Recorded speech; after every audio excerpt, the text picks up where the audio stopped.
Salut à toi! Donc en ce moment, j'ai entamé un nouveau livre qui s'appelle Gérer vos émotions de Andrew Womack. Et donc par rapport à ça, j'ai voulu te faire quelques vidéos sur la gestion des émotions. Parce que c'est vrai que ce livre, il interpelle et il travaille. J'en suis qu'au tout début du livre, mais déjà il interpelle et il travaille. Donc je te conseille avant tout d'aller lire ce livre.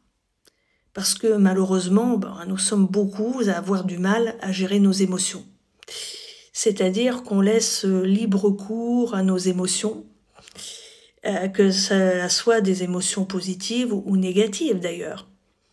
Par exemple, si tu es dans une très grande joie et que tu canalises pas cette émotion-là, que tu la laisses faire ce qu'elle a envie, eh bien tu peux très bien faire n'importe quoi, prendre des décisions inconsidérées et te créer des problèmes dans ta vie.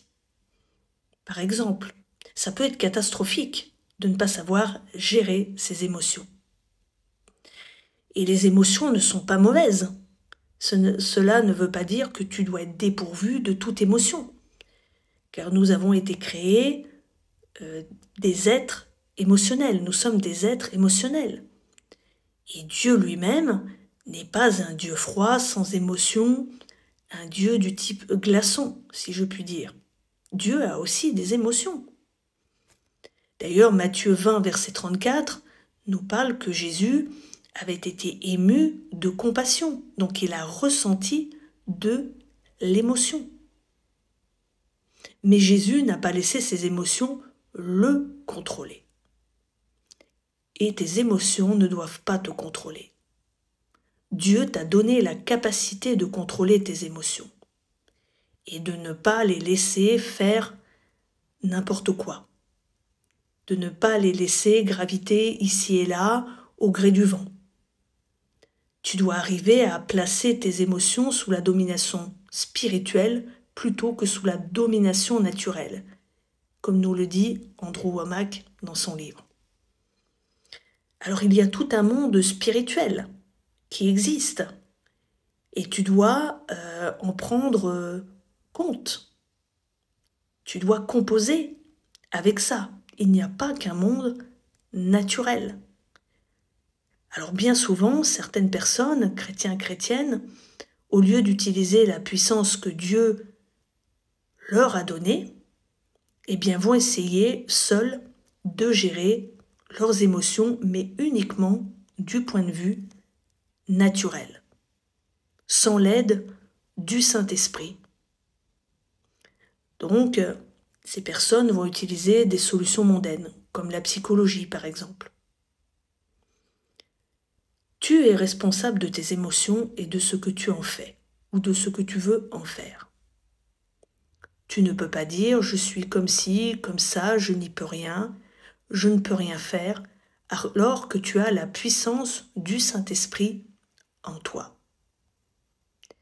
Et certains chrétiens, chrétiennes, sont instables parfois émotionnellement.